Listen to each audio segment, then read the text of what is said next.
Hello बच्चा party, welcome back to my channel first step to study. कैसे हैं आप सब? उम्मीद है आप सब अच्छे होंगे, अपना ख्याल रख रहे होंगे और अच्छे से पढ़ाई कर रहे होंगे। हमारी पढ़ाई भी हम शुरू करते हैं। आज का जो हमारा टॉपिक है बच्चों, वो है विराम चिन्ह। इसे हम इंग्लिश में पंक्चुएशन मार्क्स भी कहते हैं।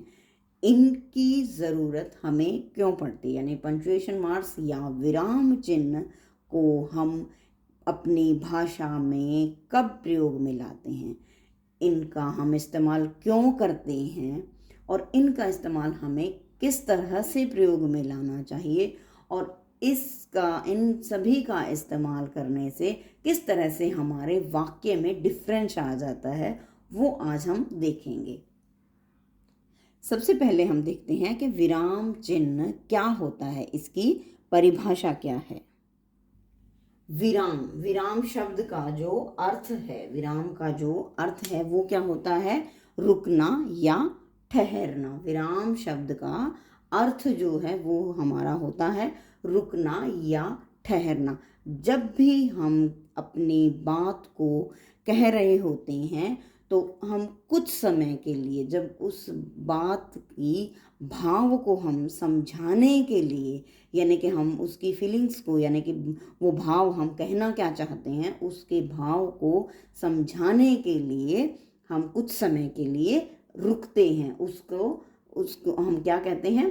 पंक्चुएशन मार्क्स या फिर विराम चिन्ह। इनकी आवश्यकता क्यों है उसकी परिभाषा पहले देखिए।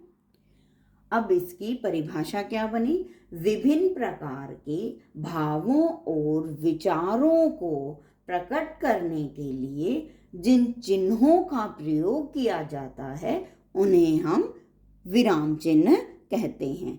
मतलब क्या हुआ कि विभिन्न प्रकार के भाव, यानी कि जो हम फीलिंग्स, जिस तरह से हम बोल रहे हैं, जब हम किसी के सामने बोल रहे होते हैं तो हम अपने बोलने के तरीके से, मीन्स अपनी टोन को इस्तेमाल करके, मीन्स जैसे किसी को डांटना, जब हम किसी को डांट रहे होते हैं, जब हम किसी से प्यार कर रहे होते हैं, जब हम किसी को गुस्सा कर रहे होते हैं, तो हम अपने मतलब उसको, अपनी टोन को, अपने बोलने के लहजे को, अपने बोलने के तरीके से जो क्या है कि हम उसे बता देते हैं कि हम डांट रहे हैं, हम गुस्सा कर रहे हैं, हम उससे प्यार कर रहे हैं।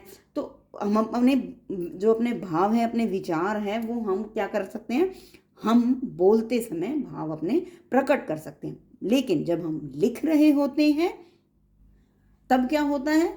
तब हम अपने भावों को सामने वाले को नहीं दिखा सकते हैं। तब हम क्या करने हैं? उसको, वो क्या है, हमारा लिखित रूप का पढ़ रहा होता है। उस समय जो सिंबल्स हैं, जो चिन्ह जो हैं, वो प्रयोग किए जाते हैं, उनको हम क्या कहते हैं? विराम चिन्ह कहते हैं। यानी कि जिन भावों और विचारों को प्रकट करने के लिए जो चिन्ह, यानी जो सिंबल्स जो प्रयोग किए जाते हैं, उनको हम क्या कहते हैं? विराम चिन्ह कहते हैं। इसको हम एक एग्जाम्पल के तहत दिखाते हैं आपको। अब देखिए, हमने एक सेंटेंस लिखा है जो हमने 3 दफ़ा लिखा, 3 बार जो है हमने एक ही सेंटेंस को लिखा है। अब आप इसको पढ़िए। रानी घर आई है, ये भी एक है, रानी घर आई है, रानी घर आई है। इसको इन सिंबल्स के साथ पढ़िए। कैसे? रानी घर आई है, यह एक सिंपल सेंटेंस है और ये एक स्टेटमेंट है। रानी घर आई है, वह इस सेंटेंस में एक सीधा सेंटेंस जो कंप्लीट है कि रानी घर आई है, वो इस सेंटेंस में बताना चाहता है कि वो एक सेंटेंस, जो वाक्य जो है हमारा, वो पूर्ण है, वो किसी को बता रहा है। यह एक स्टेटमेंट है कि वो एक सेंटेंस जो है वो पूर्ण है और वो बताना चाहता है कि रानी घर आई है। लेकिन दूसरे वाक्य में देखिए, रानी घर आई है, इसको इस तरह से, क्योंकि इस सिंबल्स के, इस चिन्ह के साथ पढ़िए। रानी घर आई है मीन्स रानी घर आई है, मीन्स क्वेश्चन मार्क के साथ, प्रश्न चिन्ह के साथ उसे पढ़िए। इस वाक्य को बोलते समय हमें कोई प्रश्न चिन्ह है, यानी कि उसमें कोई क्वेश्चन कर रहा है, प्रश्न नजर आ रहा है कि रानी घर आई है, इस तरह की वो पूछना चाहता है। इस मार्क से हमें पता लग रहा है कि यह वाक्य प्रश्नवाचक चिन्ह वाला वाक्य है। नेक्स्ट देखिए, रानी घर आई है, इसको किस तरह से पढ़ेंगे? इस सिंबल को देखकर। कैसे? रानी घर आई है मीन्स विस्मय के साथ, मीन्स हैरानी के साथ रानी घर आई है। सो इन सिर्फ सिंबल्स की वजह से ही, सिंबल के कारण, इन चिन्हों के कारण ही इन सभी, ये जो एक ही वाक्य तो एक ही है ना, लेकिन इनका जो मीनिंग जो है वो किस तरह से बदलता है, चेंजेस जो है वो किस तरह से आया है कि रानी घर आई है, ये एक स्टेटमेंट लगती है, एक सिंपल वाक्य है। रानी घर आई है विस्मय वाला बनता है, रानी घर आई है, क्वेश्चन पूछ रहा है रानी घर आई है, वो इस तरह से पूछना चाहता है। और थर्ड वन है हमारा, तो ये वाक्य एक ही तरह का नजर आ रहा है, लेकिन पूछा किस तरह से गया? पूर्ण विराम में, क्योंकि एक स्टेटमेंट बनी, एक सेंटेंस जो है वो कंप्लीट सेंटेंस बना हमारा। और दूसरा रानी घर आई है प्रश्न सूचक में, जिसमें क्योंकि इसमें प्रश्नवाचक चिन्ह लगा हुआ है, क्वेश्चन मार्क जो है हमारा वो लगा हुआ है। रानी घर आई है इसमें विस्मय सूचक जो है, विस्मय जो सूचक मार्क्स जो हमारा ये है वो बन गया है। तो बच्चों अभी आपने देखा कि किस तरह से एक ही वाक्य को हम इन सिंबल्स के तहत, इन सिंबल के साथ किस तरह से बदलाव आ गया। एक ही वाक्य को अगर जिस तरह से हमने बोल के, तो हमने आपको बता दिया, बोलने के टोन से तो हम आप लोगों को पता लगा कि मैं किस तरह से मतलब क्या मैं आपसे क्वेश्चन पूछ रही हूँ या प्रश्न पूछ रही हूँ, या हैरानी के साथ कुछ वाक्य मैंने बोला है, या मैंने किसी भी वाक्य को संपूर्ण मतलब कंप्लीटली उसको कंप्लीट कर दिया है, पूरा बोल दिया है। लेकिन जब हम लिख रहे हों तो किस तरह से उसकी पहचान हम करेंगे, उन चीज़ों को ही हम क्या कहेंगे? विराम चिन्ह या पंक्चुएशन मार्क्स। और अब हम करेंगे इन सभी चिन्हों का प्रयोग किस तरह से, और हमारे वाक्यों में जब हम वाक्य लिख रहे हों तो किस तरह से उनका प्रयोग करेंगे, और ये कौन कौन से होते हैं। तो बच्चों ये सब हैं हमारे विराम चिन्ह यानी पंक्चुएशन मार्क्स, जिनको हम हमारी लिखित भाषा यानी कि रिटन लैंग्वेज में हम इस्तेमाल कर सकते हैं। क्यों? क्योंकि जैसा कि मैंने आपको बताया कि जब हम बोल रहे होते हैं तब तो हम हमारे भावों को बोलकर मतलब जब हम बोल रहे होते हैं तो हम अपनी टोन के हिसाब से, अपने बोलने के लहजे के हिसाब से, उस तरीके से यानी कि हम बता सकते हैं ना कि हम कोई क्वेश्चन कर रहे हैं, या हम आपको डांट रहे हैं, या हम व्यक्ति से प्यार कर रहे हैं, तो उस तरीके से तो हम बता सकते हैं कि हम उससे क्वेश्चन कर रहे हैं वगैरह वगैरह। लेकिन जब हम लिख रहे होते हैं तब हम किस तरह से बताएंगे कि उस शब्द में, उस वाक्य में हम क्या कर रहे हैं। जिस तरह से मैंने एग्जाम्पल भी दिया था आपको, तो ये कितने प्रकार के होते हैं? वो ये हैं जैसे विराम चिन्ह यानी फुल स्टॉप। अब इसको हम इंग्लिश में एक ओनली वन डॉट का इस्तेमाल करते हैं, लेकिन हिंदी में हम क्या करते हैं, इसको सीधा, जब जिस तरह से मैंने आपको समझाया था कि जब हमारा सेंटेंस जो है हमारा पूर्ण हो जाता है तो हम पूरा एक डंडा इसको लगा देते हैं, वो हमारा एक सिंबल है, निशान है, किस चीज़ का?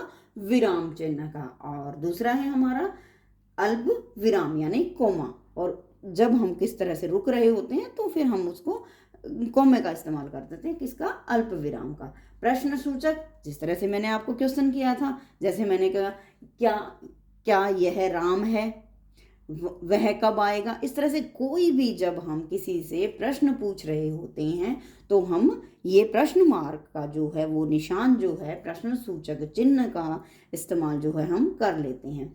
नेक्स्ट है हमारा उद्धरण या अवतरण चिन्ह, इन्वर्टेड कोमास, यानी इस इन्वर्टेड कोमास का इस्तेमाल हम हमारी लिखित भाषा में कब करते हैं?